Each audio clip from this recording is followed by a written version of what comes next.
जय हिंद। तो कैसे हैं आप लोग। आज है अगस्त 23 और चलिए शुरू करते हैं हमारी journey with live express.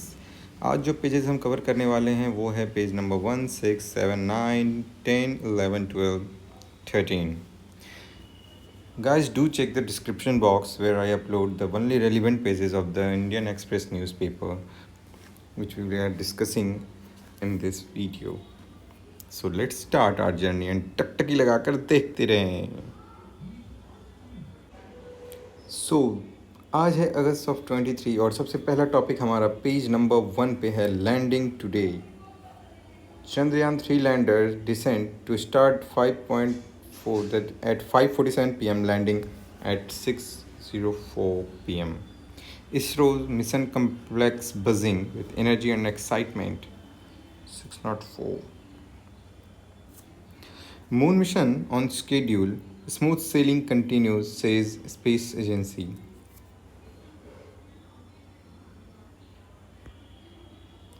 A wave of anticipation swept the country as the lander module of Chandrayaan 3 prepared to make a safe and soft landing on the surface of the moon Wednesday evening. If all goes to plan, the moon landing will make India the first country to land a spacecraft on the lunar south pole, the finest moment till date of its space program, and end the disappointment over the crash landing of the Chandrayaan 2 lander 4 years ago. The ISRO, in a social media post Tuesday, said the Mission Operations Complex MOX has been buzzing with energy and excitement. The mission is on schedule. Systems are undergoing regular checks. Smooth sailing is continuing, ISRO said. The Chandrayaan 3 lander is scheduled to make a touchdown at 1804 hours IST Wednesday after 17 minutes of descent from the pre-landing lunar orbit it is currently in. ISRO's Telemetry Tracking and Command Center ISTRAC in Bengaluru will issue a command at 17:47 hours that will signal the spacecraft to begin the descent. From a velocity of about 6,000 km per hour in the orbit, the spacecraft will have to slow down to near zero as it makes a touchdown. It is designed to land safely even at a speed of 10 km per hour. The descendant will be completely autonomous, artificial intelligence and computer logic driven, with the mission control at IS track keeping a close watch. The final approach will be a heady cocktail of anxiety, nervousness, and anticipation. It was in these last moments that Chandrayaan 2 developed problems and fell on the moon's surface. Four missions, including Luna 25 of Russia 2 days ago, have met a similar fate in the last 4 years. ISRO has added several layers of safeguards to ensure that an incident like the previous one does not recur. As of Tuesday, it was, to quote the ISRO, smooth sailing. Mission Control in Bengaluru will receive data on signals sent by the Chandrayaan 3 lander directly to the ground station at the Deep Space Network in Bengaluru, the Jet Propulsion Laboratory in the US, and a European Space Agency station in Spain, or via the Chandrayaan 2 orbiter, with which Chandrayaan 3 established contact on Monday, according to ISRO. Mission Control cannot, however, send commands to the lander once descent phase begins. After the start of the descent, the lander will have to use its programmed AI to make a safe and soft landing. ISRO Chairman S. Somnath has said that the Chandrayaan 3 lander is designed with a failure based approach, meaning thereby that every kind of failure eventually has been accounted for and layers of safeguards have been built, right? The spacecraft legs have been strengthened so that it can land safely even at greater speed. Its software updated has been updated, its fuel capacity increased, and its ability to maneuver and find a suitable place to land has been expanded. In a recent public talk, Somnath disclosing the exact reason for the failure of Chandrayaan 2 said the spacecraft has generated more than optimum thrust in the final stages of landing and that the onboard software error correcting mechanism was not designed to attend to this immediately but not only after completion of a certain cycle of tasks. As a result, the errors accumulated, and by the time the computer attempted to correct these, the errors had bloated and could no longer be corrected, he said. These kinds of anomalies in the software have been rectified in Chandrayaan 3. The core of Chandrayaan 3 is its sensors.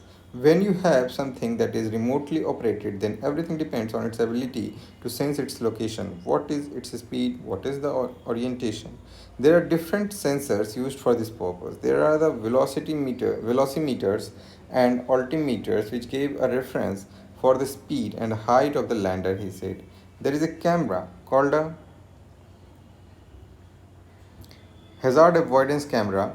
There are also inertia based cameras. The sensors are fused together using a computer algorithm to provide an indication of where the lander is positioned.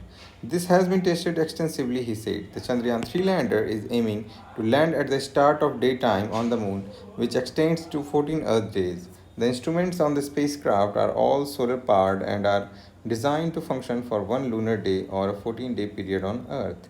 A senior ISRO official said Monday that in case of a spacecraft for some reason is not ready to make a landing Wednesday, another landing attempt could be made on August 27.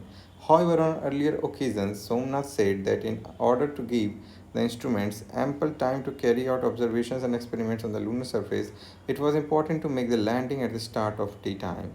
That means that if for some reason landing is not possible on August 23 or 24, the spacecraft will wait for about 1 month, 14 days of lunar days, and another 14 for lunar night before making the second attempt. But as of Tuesday evening, the landing is scheduled for the appointed time Wednesday with all systems working as per design. The configuration is designed in such a manner that we will have a safe and soft landing. We have addressed various things to achieve this goal of a safe and soft landing.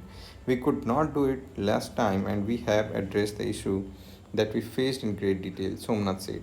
If all sensors fail, if everything fails, it will still make a landing provided the propulsion system works well. This is how it has been designed. Even if two of the engines do not work, also this time the lander will be able to land. It has been designed in such a way that it should be able to handle multiple failures. If the algorithms work well, we should be able to do a vertical landing, he said.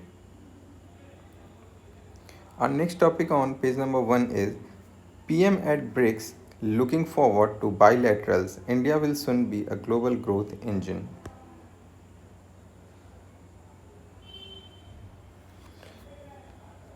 As he began his 3 day official visit to South Africa for the BRICS Brazil, Russia, India, China, and South Africa summit, Prime Minister Narendra Modi said on Tuesday that he looked forward to holding bilateral meetings with some of the leaders present there. All eyes are on possible meetings between Modi and Chinese President Xi Jinping on the sidelines of the summit in Johannesburg. On Tuesday, the two leaders met along with other BRICS leaders at the Leaders Retreat. Speaking at the BRICS Business Forum Leaders Dialogue earlier in the evening, Modi said the people of India have made a commitment to make it a developed country by 2047. I invite all of you to participate in India's development journey, he said. COVID-19 pandemic has taught us the importance of resilient and inclusive supply chains. Mutual trust and transparency is very important to achieve this. We can collectively work towards the welfare of the global south and make a significant contribution towards that, he said. Stressing that India will become a US $5 trillion economy soon, Modi said India will become the growth engine for the world in the coming years. And the ease of doing business has improved with mission mode reforms being undertaken by his government. He told the gathering that India has the world's third largest startup ecosystem and there are over 100 unicorns in the country.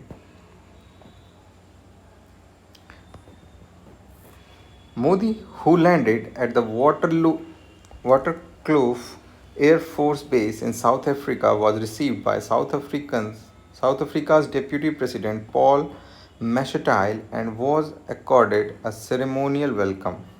PM's 3 day visit to South Africa entails participation in the 15th BRICS Summit and engagements with leaders of BRICS and invited countries in plurilateral and bilateral settings. The Ministry of External Affairs official spokesperson Arindam Bakshi tweeted.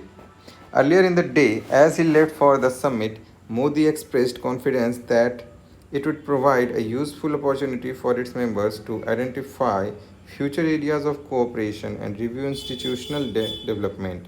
In his department statement, in his departure statement, he said BRICS has been pursuing a strong cooperation agenda across various sectors. We value that BRICS has become a platform for discussing and deliberating on issues of concern for the entire global south, including development imperatives and reform of the multilateral system, he said. This summit will provide a useful opportunity for BRICS to identify future areas of cooperation and review institutional development, he said. I also look forward to holding bilateral meetings with some of the leaders present in Johannesburg, he said. Leaving for South Africa to take part in the BRICS summit being held in Johannesburg, I will also take part in the BRICS Africa Outreach and BRICS Plus Dialogue events. The summit will give the platform to discuss issues of concern for the global south and other areas of development, he tweeted. Modi is visiting the South African city from August 22 to 24 at the invitation of South African President Cyril Ramaphosa. The BRICS summit is being held in person this time after 3 years of virtual meetings. On Wednesday, Modi will participate in the plenary sessions of the BRICS Leaders Summit. There will be a closed plenary session which will focus on intra BRICS issues, reform of the multilateral system, and counter terrorism. On Thursday, he will participate in a special event, BRICS After Outreach and BRICS Plus Dialogue, being organized after the summit, which will include other countries invited by South Africa. During these sessions, the concerns and priorities of the Global South will be discussed, where the focus will be on partnership with Africa. On August 25, Modi will travel to Athens at the invitation of his Greece counterpart Kyriakos Mitsotakis. I have the honor to be the first Indian Prime Minister to visit Greece after 40 years, he said in his departure statement. Contacts between our two civilizations stretch back over 2 millennia, and in modern times, our ties have been strengthened by shared values of democracy, rule of law, and pluralism, he said. Cooperation in diverse sectors such as trade and investment, defense and cultural and people to people contacts have been bringing our two countries closer, he said. Modi said he looked forward to visiting Greece and opening a new chapter in the multifaceted relationship, adding that he would also be interacting with Indian community there. Now, on page number we have page number 6. So let's go to 4, 5, 6. On page number 6 we will see G20. G20 countries have recorded $1.4 trillion to support fossil fuels in 2022 report. G20 members provided a record $1.4 trillion and approximately rupees 116 lakh crore in public money to support fossil fuels in 2022, according to a study. Fanning the flames, G20 provides records financial support for fossil fuels by International Institute for Sustainable Development and partners. The report to be released on Wednesday, August 23 states that the amount, which includes fossil fuels subsidies $1 trillion, investment by state-owned enterprises $322 billion, and lending from public financial institutions $50 billion, is more than double the pre-COVID-19 and pre-energy crisis levels of 2019. The report comes ahead of the Leaders Summit, when the group of 20 will meet in Delhi on September 9 to 10 and attempt to gain consensus on climate change. These figures are a stark reminder of the massive amount of public money G20 governments continue to pour into fossil fuels despite the increasingly devastating impacts of climate change. The G20 has the power and the responsibility to transform our fossil based energy systems. It is crucial for the bloc to put fossil fuel subsidies on the Delhi Leaders Summit agenda and take meaningful actions to eliminate all public financial flows for coal, oil, and gas, said Tara Lan, senior associate at IISD and the lead author of the study. The researchers found that G20 members could raise an additional $1 trillion every year by setting minimum carbon taxation levels of $25 to 75 per ton CO2 emission depending on the country's income. The report said the taxes on fossil fuels on G20 member countries currently do not reflect their cost to society, with many members failing to impose windfall taxes on record profits that fossil fuel companies gained last year at the peak of the energy crisis. Our next topic is on page number 7, Biden to visit India. On page number 7. Biden to visit India for G20 summit from September 7 to 10. US President Joe Biden will travel to India from September 7 to 10 to attend the G20 Leaders Summit, during which he will discuss with other leaders a range of global challenges, including the Ukraine conflict, the White House announced on Tuesday. President Biden will also commend Prime Minister Narendra Modi's leadership of the G20, the White House said in a statement.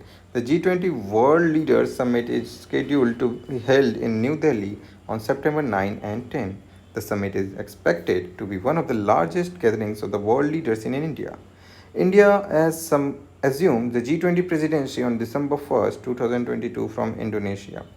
President Biden and G20 partners will discuss a range of joint efforts to tackle global issues, including the clean energy transition and combating climate change, mitigating the economic and social impacts of the Ukraine conflict, White House Press Secretary Karine Jean-Pierre said in a statement. Increasing the capacity of multilateral development banks, including the World Bank, to better fight poverty, including by addressing global challenges, will also be discussed, the officials said. While in New Delhi, President Biden will also commend Prime Minister Modi's leadership of the G20 and reaffirm the US commitment to the G20 as the premier forum of economic cooperation, including by hosting it in 2026, Jean-Pierre added. The White House National Security Advisor Jake Sullivan said that Biden's talks with leaders on the sidelines of the summit will focus on climate change, Russia's war in Ukraine, and other global challenges. Now our next topic is on page number 9. Page number 9, we have 5 things you didn't know about Chandrayaan, other moon missions. 5 things that you didn't know about Chandrayaan, right? So let's start. The Chandrayaan 3 mission has been generating a lot of discussion around India's space program and moon missions in general. Here are a few things that you may not be aware of. Kalam ensured Chandrayaan 1 left imprint on moon. Chandrayaan 1, India's first mission to the moon in 2008, was just an orbiter. When the spacecraft was being assembled, President APJ Abdul Kalam visited the Indian Space Research Organization office. According to an account by former ISRO chairman G. Madhavan Nair, Kalam asked scientists what evidence Chandrayaan 1 would have to show it had been to the moon. When the scientist said it would have pictures of the lunar surface, Kalam apparently shook his head and said that would not be enough. He then suggested that the spacecraft carry an instrument that could be made to fall on the moon's surface. ISRO heeded Kalam's advice and made design changes to accommodate a new instrument. This moon impact probe hit the lunar surface and became the first Indian object on the moon. Chandrayaan 2 lander was to come from Russia. Russia's Luna 25 spacecraft crashed on the lunar surface on Saturday. An earlier version of the same lander was supposed to go on India's Chandrayaan 2 spacecraft but didn't. The Chandrayaan 2 mission, which had a lander and a rover, was originally supposed to go in the 2011-12 time frame. At that time, India had not developed its own lander and rover. The original Chandrayaan 2 spacecraft was supposed to be a joint mission with Russia. India was supposed to provide the rocket and orbiter, while the lander and rover would have come from Russia. The kind of lander and rover that Russia was developing for Chandrayaan 2, however, showed problems on a different mission, forcing Russia's space agency Roscosmos to make design changes. The new design, however, was larger and could not accommodate on the Indian rocket. Russia eventually pulled out of the collaboration and ISRO went in for indigenous development of the lander and rover. That took time and Chandrayaan 2 could fly only in 2019. India's next moon mission is not called Chandrayaan. Unlike some countries that have a whole series of lunar missions planned, India has not yet announced follow up missions to Chandrayaan 3. While there would obviously be a Chandrayaan 4, 5, 6 or more, India will before those send another moon mission in collaboration with Japan. It is called LUPEX. The mission is likely to be launched in 2024-25 timeframe. Europe withdrew from Russia's Luna 25 due to Ukraine war. The European Space Agency was an important partner of Roscosmos, not just on Luna 25 but also on Luna 26 and Luna 27 missions planned for later this decade. The ESA was putting a navigation camera and optical navigation system on Luna 25. More robotic equipment was planned to be integrated into Luna 26 and Luna 27. Similar cooperation was going on for a Russian Mars mission as well. However, all that was suspended by the European agency in April last year after Russian forces invaded Ukraine. The science and technology objectives that Europe planned to fulfill, though, these missions will now be fulfilled through collaboration with NASA. Japan-Israel landing bids were by private companies. Over the last decade, 5 countries have attempted to land on Moon: China, Israel, India, Japan, and Russia. Only China has succeeded so far. The Moon's mission from Israel and Japan, Beresheet and Hakuto, are respectively were sent by private companies. Till date, these remain the only attempts by private space agencies to land on Moon. Till date, these remain the only attempts by private space agencies to land on the moon. Later this month, Japan's space agency JAXA is readying to send its first moon landing mission. It is called SLIM, or Smart Lander for Investigating Moon. So these are the current advancements in the Chandrayaan mission or mission to moon. Then on page number 10, we have a dissonant note. A dissonant note. Let's see it. India's workforce is aging, notwithstanding its youth bulge. Policymakers need to examine why this is happening. An IndianExpress analysis of employment data sourced from the Center for Monitoring Indian Economy CMIE has shown that India's workforce has rapidly aged over the past 7 years.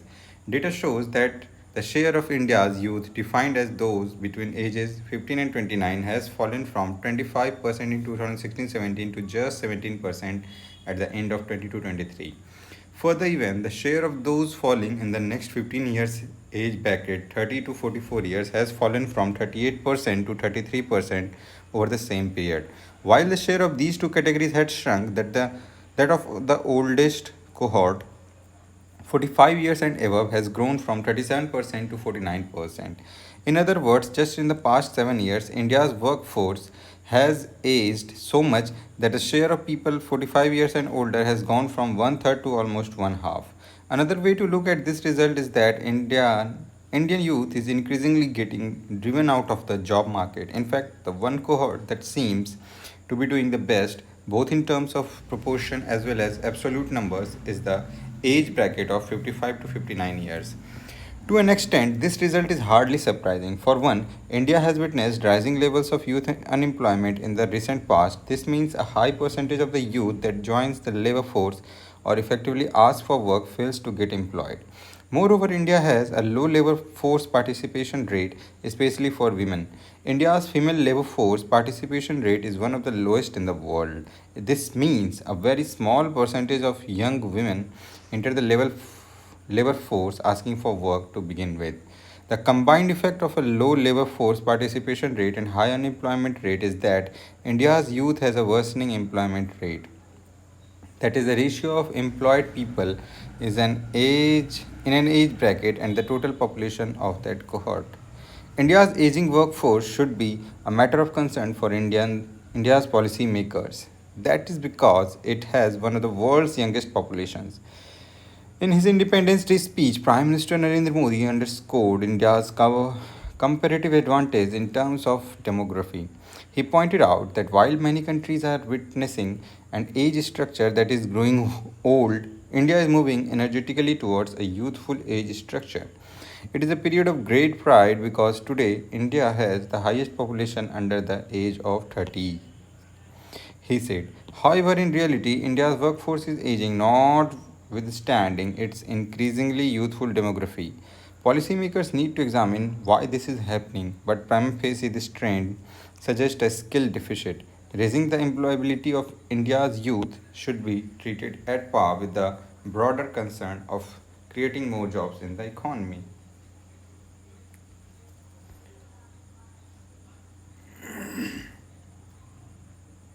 Then we have resting landslides. Himalayan states must come together to gauge impact of various stresses. The death and destruction by landslides in Himachal Pradesh last week have led to much needed attention on the Himalayan ecosystem. The world's youngest and roughest mountain chain, tectonic or neotectonic activity associated with numerous subsurface processes like rock deformation, exhumation and reworking of rocks, and surface processes such as erosion, weathering, and rain or snow precipitation make the ecosystem inherently fragile. Climate induced excessive events like freezing, thawing, and heavy rain or snow precipitation lead to avalanches, landslides, debris flow, glacial flakes, outburst floods, landslides, lakes, outburst floods, and flash floods. They add to the precariousness of the mountain system. The Himalaya is further stressed by anthropogenic activities. To live with these adversities, we need to build resilience against geohazards caused by natural processes. Environmental degradation and anthropogenic activities. A network of relevant sensors, real time monitoring, analysis, and integration of data, and the development of an integrated early warning system EWS based on AI or ML algorithms are measures that need to be adopted urgently. It is well known that climate change has adverse impacts on glaciers, riverine systems, geomorphology, and biodiversity, which in turn have increased the vulnerability of people in the mountainous state. Land degradation aggravates the problem. The confluence of westerly disturbance, a low pressure system originating from the Mediterranean Sea moving eastward across Central Asia and northern India and the southwest Indian summer monsoon have caused excessive and concentrated rainfall in parts of Jammu Kashmir, Himachal Pradesh, and Uttarakhand, leading to landslides and flash floods. Generally, hilly regions are associated with slope instability and are prone to landslides. These are influenced by factors such as slope gradient, hill elevation, rock strength, forest cover, built up area, and unconsolidated and semi consolidated sediments. A riverine flow, the cutting down of the toes of slopes, and deforestation are some other factors that make a region vulnerable to landslides. Debris flow and underground water make a slope weak and landmass can slip down it. These parameters can be used to prepare vulnerability maps, and region can be categorized according to risk zones: most vulnerable, moderately vulnerable, and least vulnerable. The convergence of the Indian plate with the Eurasian plate in the Himalayan region has created subterranean stress that get released in the form of earthquakes, which in turn causes fractures and loosen the lithostructures near the mountainous surface. This increases the possibility of rock movement along the slope. Landslide warning systems should draw on an understanding of the rainfall threshold of a slope, monitoring through web-based sensors, rain gauge, piezometer, inclinometer, extensometer, INSAR total stations can help. As a priority, we should monitor the most vulnerable zones with a dense population and a large built-up area. A council of Himalayan states must be forced to gauge the impact of surface and subsurface stresses. It should try to stimulate the hazard scenario caused by natural processes, environmental degradations, or climate induced phenomena and anthropogenic activities in hill stations or towns. The disaster management authorities of the state should come together under the centralized council. Though the Himalaya is heterogeneous over its long stretch, the knowledge from different sets of assessment need to be disseminated and shared by all Himalayan states. The question of environmentally sustainable socio-economic development of the region, however, remains. The glaciers, snowfields, springs, riverine systems, deposits of precious minerals, geothermal, hydrocarbon, and hydropower energy sources, and medicinal plants in the Himalaya and the region's tourism potential could be tapped into for this purpose. A balance must, however, be ensured between the exploitation of these resources and ecological sustainability. Town planning must account for the idiosyncrasies of the mountain. Heavy constructions should be barred. Care should be taken to have a proper drainage system. Slope cutting, if necessary, should be done scientifically, and emphasis should be on having retaining walls, adherence to building codes, high resolution mapping of all towns, and an assessment of their load bearing capacity should be essential to the framing of building codes. Next, we will see page number 11.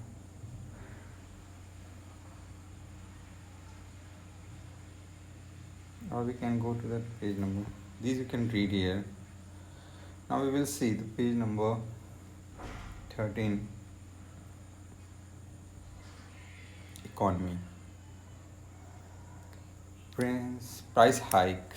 Price hike on some food items, transitory. Elevated inflation warrants greater vigilance. Finance Ministry.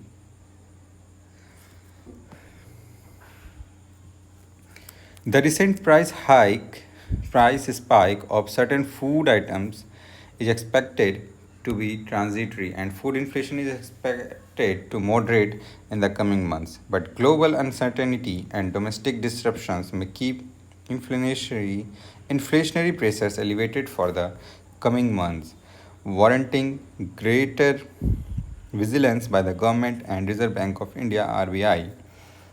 The Finance Ministry said on Tuesday.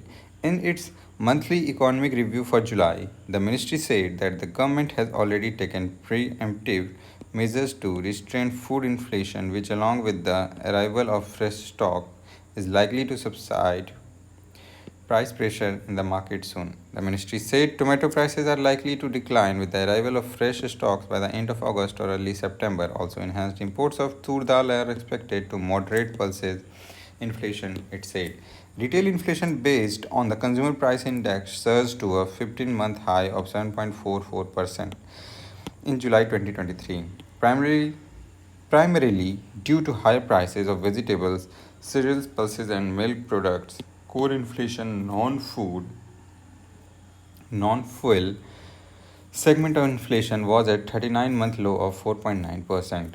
Though food inflation in July is perhaps the third highest since the new CPI series began in 2014, only 48% of food items have inflation of above 6%, and this includes 14 food items with inflation in double digits, it said. Russia's decision to terminate the Black Sea grain deal, along with dry conditions in major wheat growing areas, caused a price spike in cereals. While domestic factors like whitefly disease and uneven monsoon distribution exerted pressure on vegetable prices in India, it added. Capital expenditure measures taken by center have led to states also increasing their capex spending, with states capex rising by 74.3% year on year in quarter 1 of fiscal year 24, and centers capex increasing by 59.1% in the same quarter. Enhanced provision for capital expenditure by the government is now leading to crowding in of private investment as evident in the performance of various high frequency indicators and industry reports which highlight the emergence of the green shoots of a private capex upcycle, it said. Going forward, while domestic consumption and investment demand are expected to continue driving growth, it further said the government has been making various attempts to raise investment by private sectors. Going forward, the PLI and the new age sectors such as green hydrogen, semiconductor wearables and solar modules are expected to account for nearly 17% of the capex between fiscal year 13 and 27, it said. The healthy balance sheet of private sector with increased capex by the government is anticipated to increase the opportunities for the private sector to participate in myriad infrastructure initiatives. The capacity utilization in the manufacturing sector is now above its long run average, signaling the need for additional capacity creation as demand sustains the domestic economy, it added. Now, our next topic on page number 13 is India's GDP likely to have grown 7.8 to 8.5% in June quarter, economists estimating quarter 1 growth 7.8% by Barclays, 8% by RBI, 8.3% by SBI Research, ICRA is at 8.5%. The Indian economy is expected to grow 7.8 to 8.5% in April-June quarter on the back of robust capital expenditure by center and state and pickup in services sector, economists said. Some drag to growth, however, is expected from weaker momentum in mining and exports and a possible slowdown in momentum of government capex as the country will approach the elections, with which could dampen economic growth in the second half of the ongoing financial year 23-24, they said. The growth estimates are higher than the projection of the RBI, Reserve Bank of India, which has estimated quarter 1 fiscal year 24 real gross domestic product GDP growth at 8% and full year fiscal year 24 growth at 6.5%. Barclays has estimated quarter 1 GDP growth at 7.8%, while SBI Research and ICRA have pegged quarter 1 growth at 8.3% and 8.5% respectively. ICRA said economic activity in quarter 1 fiscal year 24 was boosted by continued catch up in services demand and improved investment activity, particularly front loading of the government capital expenditure. We pegged GDP growth in quarter 1 fiscal year 24 at 8.5%, exceeding the Monetary Policy Committee's forecast of 8%. However, we are circumspect that erratic rainfall, narrowing differentials with year-ago commodity prices, and possible slowdown in momentum of government capex as we approach the parliamentary elections could dampen GDP growth in H2 fiscal year 24 below the MPC's forecast. Overall, we maintain our fiscal year 24 GDP growth estimate at 6%, lower than the MPC's projection of 6.5% for the fiscal, Aditya Nair, chief economist, head research and outreach, ICRA said. State Bank of India Research said in its EcoRap report said that economic activities remained resilient, mainly driven by the service sector. More importantly, there has been a surge in the capital expenditure in quarter 1, with central government spending 27.8% of budgeted, while states at 12.7% of budgeted. States like Andhra Pradesh, Telangana, Madhya Pradesh, where our elections are due, have registered capital expenditure growth up to 41%. Soumyakanti Ghosh, Group Chief Economic Advisor, SBI, said in the report.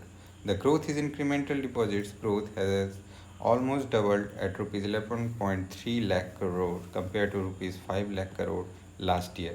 Rupees 2.73 lakh crore received through rupees 2000 banknotes and rupees 1.5 lakh crore from SDFC merger, the report said. Barclays India in a note said that construction sector will stand out in April-June GDP data as it is likely to post its second straight double-digit growth print amid front-loaded capital expenditure by both central and state government and pickup in non-financial corporate investments. So these were the topics for today, guys. Now what we are going to do, I am going to upload only the relevant pages of the newspaper so that you can do your study more targetedly. Right? So keep learning, keep earning. Thank you.